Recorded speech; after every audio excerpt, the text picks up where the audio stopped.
So in this section, we're going to talk about containers, specifically the Azure Kubernetes service, which is a managed Kubernetes service for Azure. If we go into the create a resource section, and we can see that containers has its own section.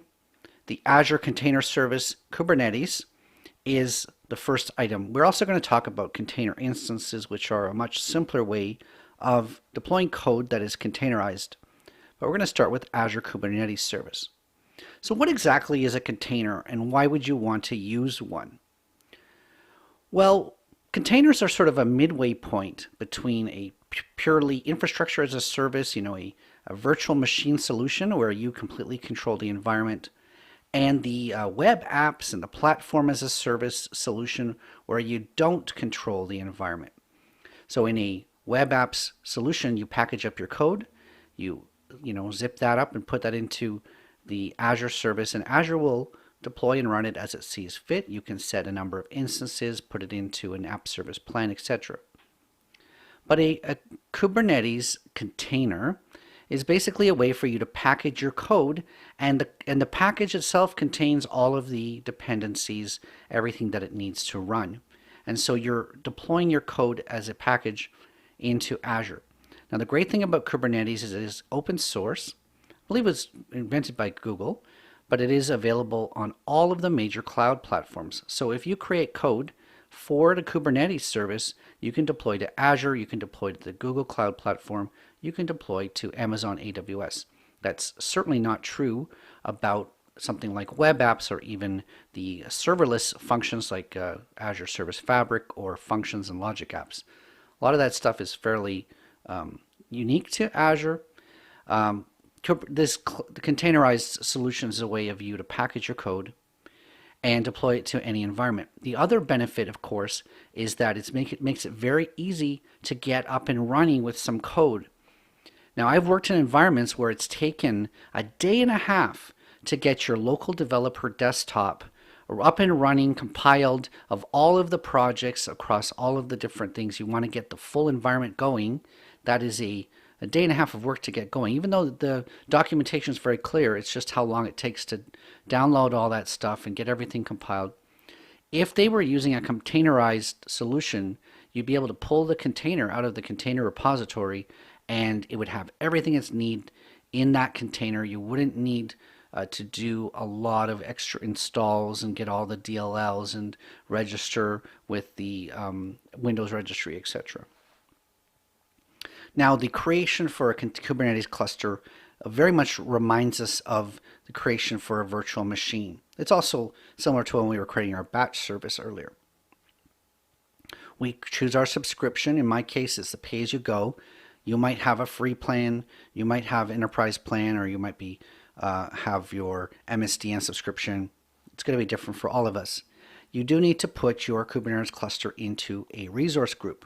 I'm going to continue on with the resource groups that I've been using. I've been just deleting resources. We can see that the deletion is in progress. So as I go through this course, I've been deleting stuff. But resource groups are great for keeping resources together, and it makes it very easy to clean up after. So we have to give the cluster a name. So I'm going to call this new cluster, very original name. There is a naming convention here, but it does not have to be unique across all of Azure. It's just unique across the resource group. I'm going to place this in Central US. We do get to choose a Kubernetes version. Now, default is the latest. For me, it's 1.11.5. But if you do have specific needs for version, then you can choose from it. Maybe you want to have consistency between your different environments. And we're going to have to give this new cluster a prefix. So the DNS prefix is basically going to be used as a fully qualified domain name. So when you're managing clusters using the API, you're going to be using this. I'm just going to use the same name for the cluster. Okay. Now, because you're creating what's a cluster, it is more than one computer. There is an orchestration node, and then there are going to be one or more worker nodes. It's starting off with the DS2 VM size, that contains 2 CPUs and 7 gig of memory. And you'll notice that it starts off asking for 3 nodes. Okay. Now we can obviously create our clusters to be more. Now I have a restriction on my account where I think I've got a 10 CPU limit in this demo account. So at the current time I could not create a 100 node cluster, but we can create anything from 1 to 100. And remember, the number of CPUs is dictated by the VM size. So let's create that 3 node cluster. I wonder if I can just type here. Virtual nodes are not available in Central US. Okay, so if I wanted to try this virtual nodes service, then we would could use Central US, but that's not available for where I am. Okay, so I'm going to do a 3 node cluster that has 2 CPUs each. Now we can service principal is basically the account under which the nodes are going to run. And so by default here, it's going to create me a brand new account under my Active Directory that will be managed by Azure, that will be assigned to this nodes cluster. And so I can basically configure very specific security settings for this, and it wouldn't run as administration. I could obviously enable this RBAC or keep it disabled. I won't touch that for now.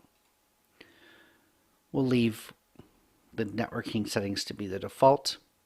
I won't enable, well, the monitoring is enabled by default. I'm going to turn that, I'm going to leave that as yes. We haven't got into Azure Monitor yet. And, when we get down to the monitoring and troubleshooting section of this course, we'll talk more about Azure Monitor. We'll just leave that turned on for now. I won't be using tags at this time. And we can see here on the review screen all of which what we're creating. So keep in mind that this DS2 cluster has a certain price to it, and I'm creating 3 of them. So when I create this AKS, it does have the ability to run up costs fairly quickly unless you keep the cluster turned off. So in the next video, we're going to create this cluster, and then we'll start deploying code to it. So it took about 6 minutes to create our Kubernetes cluster. I can say go to resource right on the deployment screen here. And here it is, the overview for our Kubernetes cluster, created exactly as we expected it. Because we had 3 nodes of 2 cores each, that's 6 total cores. Okay. Now what we want to do is we want to use the command line to connect to this cluster, because at this point we're going to start interacting with this from the command line. So we're going to use Cloud Shell, this greater than sign underscore, in order to connect with the command line. And in the last demo, we used PowerShell. Why don't we switch over to the Azure CLI to interact with this? Okay, so we're going to use command line here. Now Kubernetes, the tool to connect with it is called kubectl. Kube controls, Kubectl. Before we can call it, though, we do need to connect to this cluster. So we're going to use the AZ-AKS command line to connect to the cluster, and we're going to call the get credentials method of that. We have to give it the resource group. This was created in the AZ-203 new VM resource group, and yours will be different. And I have to give it the cluster name. We can see even up here the cluster name is SJD new cluster. So this basically sets up my Cloud Shell to have the right context for this cluster. Now we can use kubectl, oops, almost an embarrassing typo, to look at the nodes of the cluster. Remember, we created 3 nodes of 2 CPUs each, and we've got our nodes ready to go here. It's in a ready state. We created it 7 minutes ago. We can sort of see the basics here at the get nodes stage. So next up, we need to get our cluster. We need to deploy some code to it. Now, we can do this by basically having a YAML file. I happen to have an existing YAML file from previous demonstration. I'm going to pull in the Azure web page where this file comes from. Okay, so I took this file from the AKS walkthrough. Now let's break down this YAML file a little bit. This is basically a settings file, and it tells Kubernetes where to get the code to deploy into the cluster. Now this YAML file happens to have two types of programs. One is what's called a backend program and a front-end program. So we can see that there is a service that runs as the backend, and if I scroll down a little bit, another service is the front end. So two services being deployed into this cluster. Also within this YAML file, it says where it gets the code from. So the backend is actually an instance of Redis. So Redis is a caching program. And so there's no code, it's just Redis. And so Redis has an API, and the front end must use Redis in order to store its results. And if we go down to the front end program, then it's getting the Azure Vote front image in the Microsoft repository. If we switch over to Docker real quick, Docker Hub, we can see that the Microsoft Azure Vote front is an image in the Docker repository. And basically we can use this as an example set of code that we can push into the container. Okay, so this is where it's getting the code from. There's actually no code in the YAML. It's just a backend, which is a Redis service, and the front end comes from Docker Hub. So I'm going to go back to my Cloud Shell, and so we're going to want to deploy this code. The way that you do that is by using kube control, just like you would expect. The command is apply. So we want this azurevote.yaml file to be applied to these cluster that we've already connected to. And so the file name is Azure Vote. I'm going to hit tab. The tab auto completes it. Azure Vote -f this YAML file. So when I do this, it's going to basically push the deployment and the service to these cluster nodes. Okay. Now, if I want to see, remember we did the get nodes before, and we're not going to see what's actually happening. It's just the nodes are in a ready state. But if we did get service, we can see that the back end and the front end service is being deployed. Now the front end service requires an IP address. So both of them have private IP addresses that are not accessible from the internet. But one of the instances of the front end service does require a public IP address. And so that actually takes a few minutes to provision an IP address. Remember, it's accessible through port 80.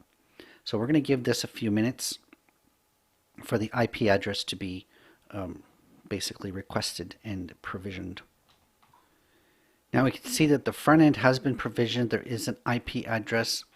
If I opened up my browser and entered this IP address, pulled this across, then this is the code. Remember, it's from the Docker Hub Vote front. This is the code that's been set. Now, presumably, I can vote for cats and dogs, and this gets pushed to the Redis cache as the backend. I can reset it, Redis gets purged, and we can vote for dogs again because dogs are the best. Okay, so pushing code to the cluster is done basically through the command line. I'm going to point something out to you. I'm going to minimize this. If we go to the cluster, the overview is actually fairly simplistic. We're not getting a lot of insights into the cluster. And even if we look along the portal, we don't see that there's a lot of metrics and overview. I mean, we can go into Azure Monitor, I guess, but we're not getting what we would expect. Even for virtual machines, we see more insights into what's happening. There's a thing called Kubernetes Dashboard. Now, Kubernetes Dashboard only runs in your local. It doesn't run in Cloud Shell. And so you need to basically install the command line, do the same thing that we did in terms of getting the credentials, and then we can use the AKS browse command in order to see the Kubernetes dashboard. I'm going to do that in the next video. Now, first of all versions of Windows come with PowerShell, but you do need to install the Azure SDK. But if you're going to do the command line, you do need to install the command line, whether it's Windows or Mac OS or any of your Linux systems, or you can even run CLI within a Docker container. No surprise there, right? So if you want to install or update CLI, you find the web page for it, and it's going to say download the installer. Then we're going to be able to use this AZ command to do all of our interactions with Azure, not just for Kubernetes. Okay, so the CLI is one way that people are using to connect to Azure besides PowerShell. So there's always usually an equivalent between PowerShell and the CLI. Okay, you can also use PowerShell to access the CLI as well. Okay. So I'm going to go through the process of installing CLI 2.0.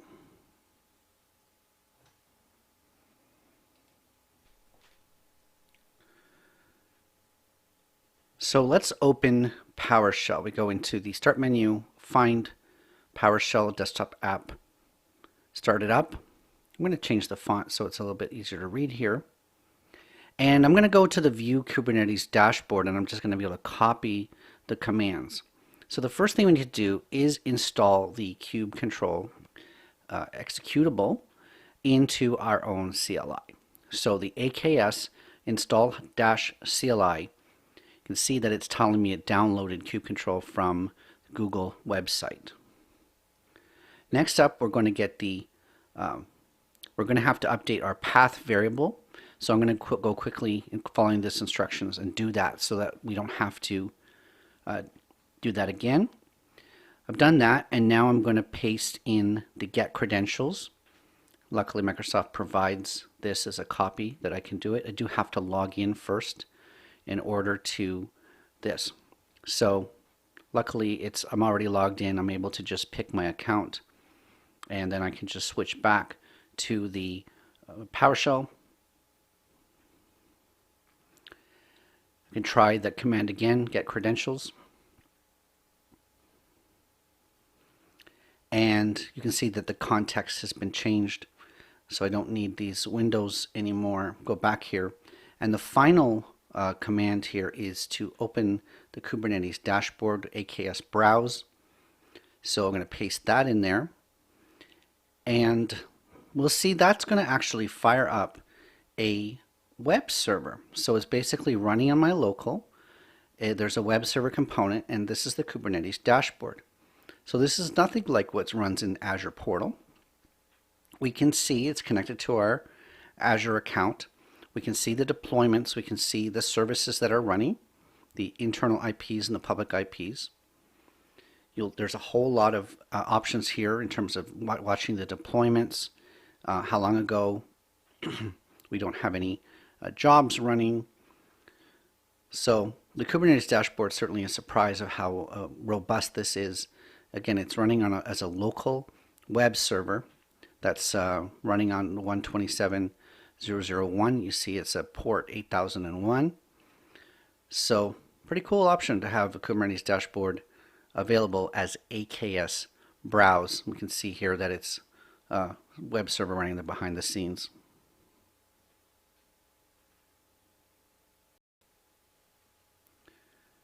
So in the last set of videos, we took an existing image that exists on the Docker Hub deployed it to a Kubernetes cluster, and we can see that we can continue to vote for dogs in our little voting app. But now we need to talk about creating our own containers. And how do we package up a container and publish that in a way that we can deploy that to a Kubernetes cluster? So before we start on that, there is a prerequisite that we need to have a Docker running on our own computers in order to create these containers. If you have a Windows 10 Professional or Enterprise, then you can get Docker Desktop for Windows. If you do not have these, I have Windows 10 Home, we need to get Docker Toolbox. Okay, so for older systems, blah, blah, blah. So I'm going to download Docker Toolbox, and then we can continue with creating our first container image. So we're going to then install Docker Toolbox. Again, if you have that right version of Windows, there's probably some advantages to getting Docker for Windows. As the page says, it uses native virtualization. It does not require a VirtualBox to run Docker. So this will create the desktop shortcut, and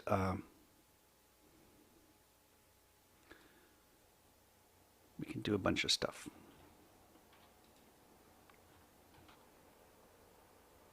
So running the Quick Start app, Quick Start terminal has started to install some stuff, and so we're waiting for boot to Docker to download and install. So we did it. We got the Docker toolbox, in this case, downloaded and installed. Now, it did have a couple error messages, and I had to restart that process, but it did work.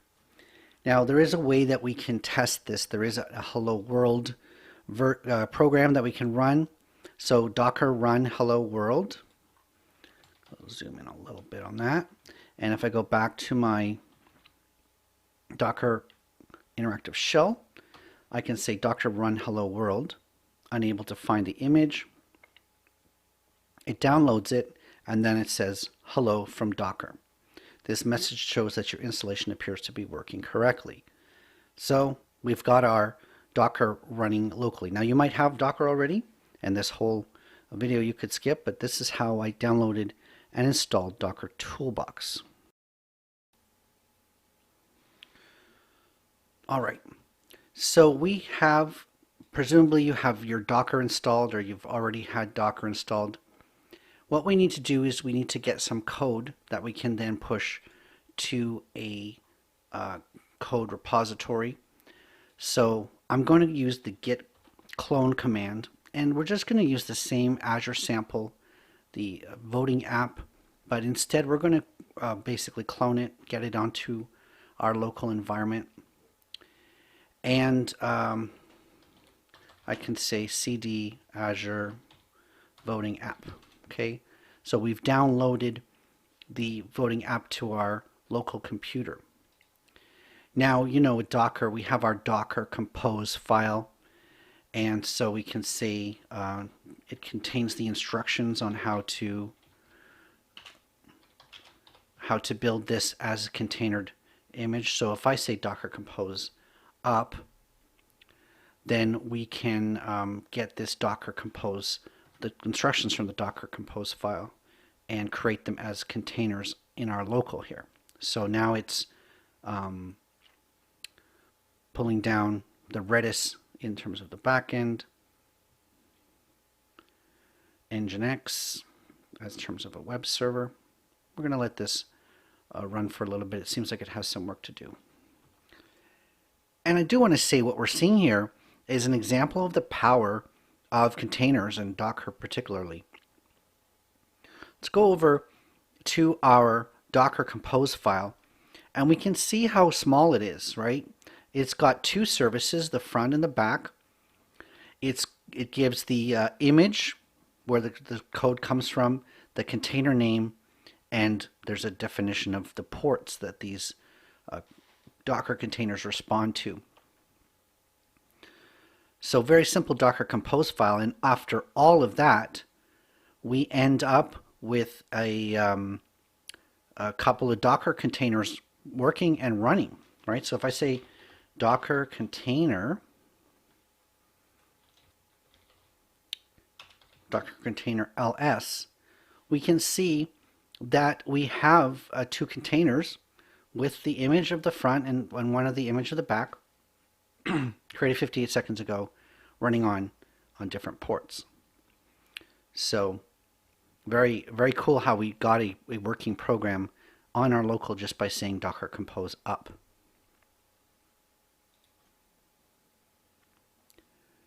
So we can see that Docker has assigned Docker runs within a virtual box, right? So that virtual box has an IP address. So this is the virtual box that contains Linux operating system, and there's an IP address assigned to this. So docker-machine IP default will tell us the IP address. If we go to this IP address on my computer, it's 192.168.99.100, port 8080.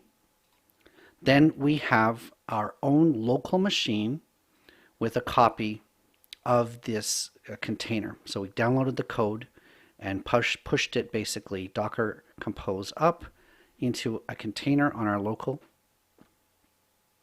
And by accessing the port, the IP address of the machine on our local with the right port, then we've gotten this. So one thing we can do is we have the code now on our local. We've cloned the repo, and we can start to explore a little bit in terms of how this Docker container was created. There is a template in this particular example.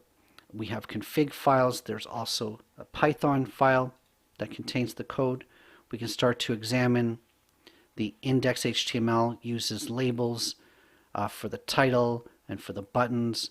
Then those labels are pulled in from a config file. And like I said, there's also Python code if we were to care to investigate that. Okay. So fairly simple application, only less than 100 lines of code essentially. Okay. Now, next thing we want to do is to go into the well, let's bring the container down first. So the opposite of Docker compose up is Docker compose down. So we'll stop this application from running on a local. We basically were able to compile it and prove that it works running on our local. Now what we'll want to do is we'll want to go into the Azure portal here. And we're going to go into the create a resource, and we're going to create a container registry. Now if we go under the containers category, we'll see container registry listed as a featured resource. Now the container registry is basically a location where you can store your images. So when you've developed your code, you've tested it locally, your containers are all working, you can Docker compose up them, everything's great. You can push that container into a container registry so other people can grab it. It's very similar to how GitHub is your code registry or your code repository. The container registry is a place for containers. It's also very similar to Docker Hub. The fully qualified domain name is .azurecr.io. So I can give it a very generic name, AZSJD. This is going to be my container registry. I do need to place it in a resource group. That resource group needs to, that container registry needs to live somewhere. Probably a good idea that the container registry lives close to where you are for performance reasons, and which SKU that we want. Let's look at the different SKUs for Azure Container Registry. So there are three SKUs, basic, standard, and premium. You can see that the price per day runs from 16 cents per day, which, if we do the math, runs about $5 a month, all the way up to $1.60 per day, which probably runs around $50 a month. You get a limitation on storage, limitation on the number of webhooks that you can call into the container registry, and whether or not your container images are geo-replicated, which means stored in other locations of the world. In this particular case, because we're just testing this, 10 gigabytes is still plenty, and we don't necessarily need a 5x increase in the price of the container registry. So I'm going to choose the basic SKU, and we're going to click Create. So our container registry was successfully created. We see that we have our 10 gigabyte quota with nothing being used. Our login server, we're going to have to know this for later, so I'm going to keep a copy of that. At the current time, we don't have anything loaded into this ACR. It's completely empty. And so let's push our first application. We're going to go back to the Docker terminal here. So before we do that, let's look at the images that exist already within our Docker. So if I run the Docker images command, I can see that there are 6 images that are in our Docker image repository locally. 2 of them don't have names. The Azure Vote Front is the image that we were just playing with in terms of the voting app. The Nginx application is a web server. Hello World we played with before, and the Redis is the back end. Okay, so the front end and the back end are there in terms of our images here. Okay, so we do have Docker images. Now we do need to tag our Docker image with the name of our container registry login server here. So that the Docker tag command, and remember what we're looking to push is Azure Vote Front. We do need to use our server name, and we're going to call it Azure Vote Front within Azure Container Registry as well, and it's a V1. So after the colon is going to be where we're tagging versions essentially.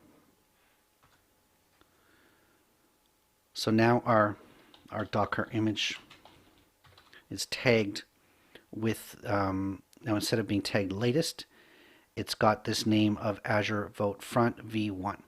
Okay, and the previous version is there as well. Now we need to push this to our login server. So it's Docker push is the command for that. And we're going to push it to AZSJD Azure CR IO. And remember, the image that we want is the Azure Vote Front V1. We can watch it as it pushes code up to ACR.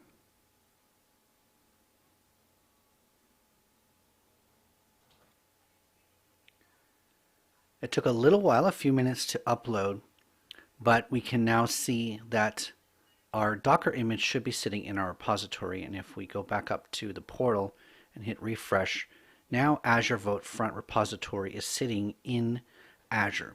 So we've essentially pushed the container to this repository.